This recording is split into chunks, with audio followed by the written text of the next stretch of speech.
It's a decent start from Sebastian Vettel. Lewis Hamilton covers past Maldonado. Already Kimi Räikkönen alongside Maldonado, almost touching wheels. Hey, have you ever wondered why a Formula One car sticks to the ground so well? Not really. Why? Okay, so I'll explain.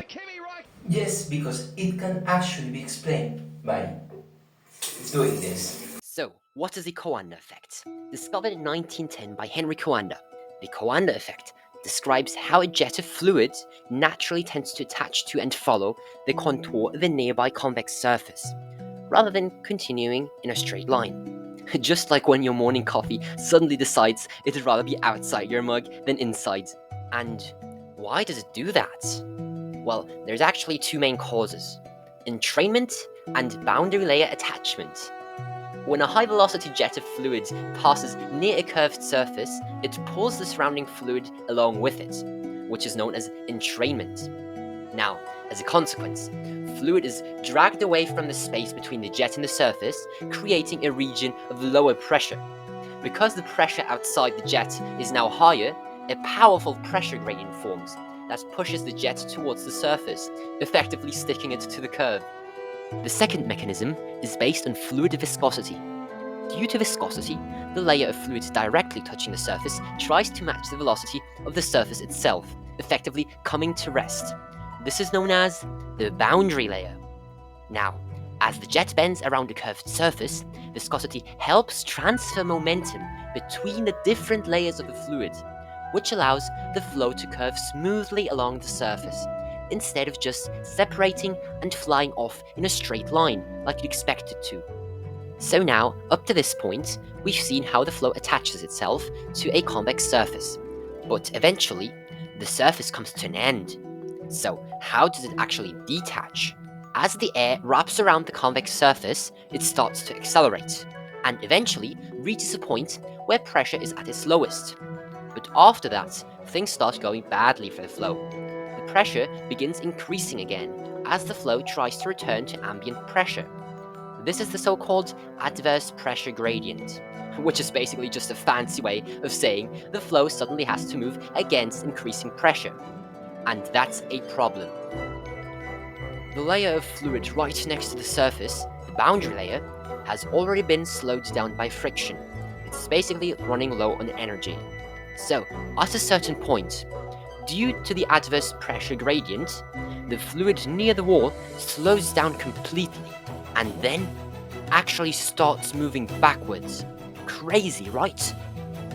Once that happens, the outer flow can no longer smoothly follow the surface anymore, so it detaches completely. And just like that, the Coandă effect breaks down, leaving behind a chaotic, turbulent wake. Having said that, let's move on to the juicy stuff, the calculations. These will help us describe the effect from a more theoretical angle. However, as things aren't actually that simple in fluid mechanics, we need to assume some things. Only those? Yeah, no way. To simplify the Navier-Stokes equations, we actually need quite a few more assumptions. Feel free to pause the video here to take a closer look. Having made all these cumbersome simplifications, let's have a look at the equations we'll be using. We're going to use three different equations: the radial and azimuthal forms of the Navier-Stokes equations, together with the continuity equation. After developing and simplifying the azimuthal component of the Navier-Stokes equations, two terms appear. One associated with flow attachment, the viscous term, and the other with flow detachment, the pressure gradient term. The attachment term becomes larger closer to the surface of the sphere because the curvature of the boundary layer is more pronounced there. Once the flow detaches due to gravity, this term drops sharply. The second term is associated with pressure gradient along the surface. Even though the viscous term tends to keep the flow attached, the pressure gradient term acts in the opposite direction and tries to detach the flow. As long as the boundary layer has sufficient momentum, the flow remains attached to the surface. However, when the pressure gradient becomes strong enough, separation occurs. At the separation point, the wall shear stress, tau, becomes zero, and the pressure gradient term begins to dominate the flow behavior. Next, we consider the continuity equation. After developing and simplifying the equation, we arrive at this result. The key point here is the relationship between the tangential and radial velocity components. If the tangential velocity decreases along the surface of the sphere, meaning that the fluid slows down as it moves around the ball, then the radial velocity gradient becomes positive. Physically, this means that the fluid tends to move away from the surface. In other words, the flow begins to develop a tendency to separate from the sphere, rather than remain attached to it. This behavior can also be observed in the CFD results. Regions where the flow slows down along the sphere correspond to regions where the fluid tends to move outwards. Let us now examine the radial component of the Navier-Stokes equations. After simplification, we obtain an expression for the pressure gradient around the sphere. An important result is that this pressure gradient remains positive, meaning that the pressure increases as we move away from the surface. Using this relationship, we can estimate the pressure variation and thus the force generated by the flow. Since force is easy to measure, this will be the variable considered in our experiments. The theoretical force can be calculated from the model, while the experimental force can be obtained from the equilibrium of the suspended ball. It must be noted that this analysis does not explain the Coandă effect itself, but rather the effect of the radial force generated by the flow.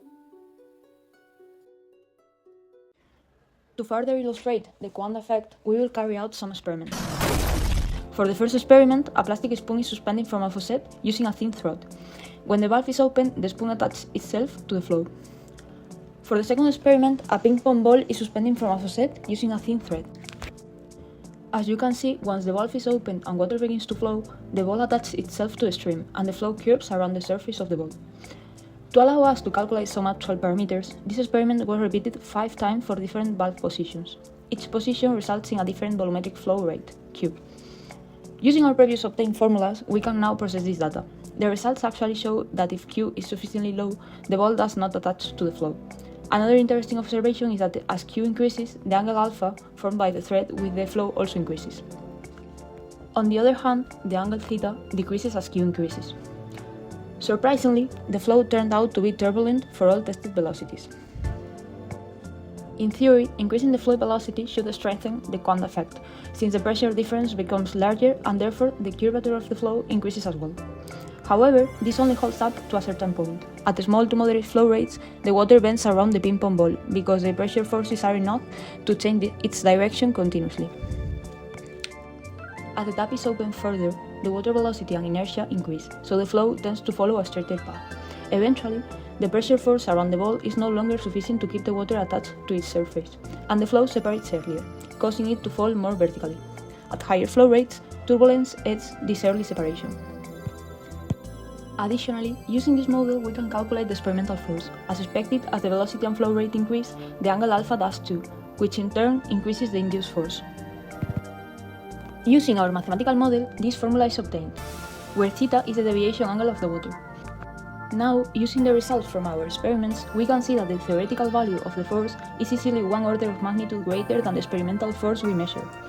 Considering that in the real world most of the water passes by the ball without contributing to the Coandă effect, we came to the conclusion that this must be what is causing the mismatch between experiment and theory. By dividing the experimental force by the theoretical one, we obtain a ratio which relates both magnitudes.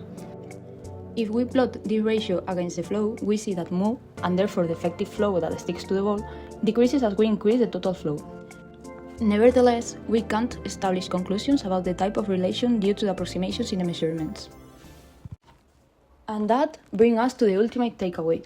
What does a water stream having a ping pong ball have to do with a multi-million-dollar Formula 1 car screaming down the track? Everything. As we saw in our calculation and experiments, the Coandă effect is all about flow control. By manipulating velocity, viscosity, and pressure gradients, we can force a fluid to tightly adhere to a curved geometry, rather than just flying off in a straight line. In Formula 1, aerodynamicists don't just let the air hit the car randomly. They meticulously sculpt the sidepods and bodywork to exploit this exact phenomenon. They use the Coandă effect to bend high-speed airflow seamlessly around the chassis, guiding it precisely toward the rear diffuser and wings to maximize downforce and traction.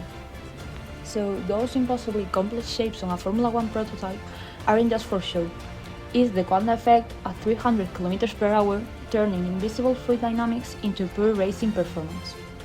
Can now see the checkered flag and comes home to win the Grand Prix of Europe. It's not 8 different winners in 8 races. Okay, so have you understand how it works? Yes, totally, bro. Okay.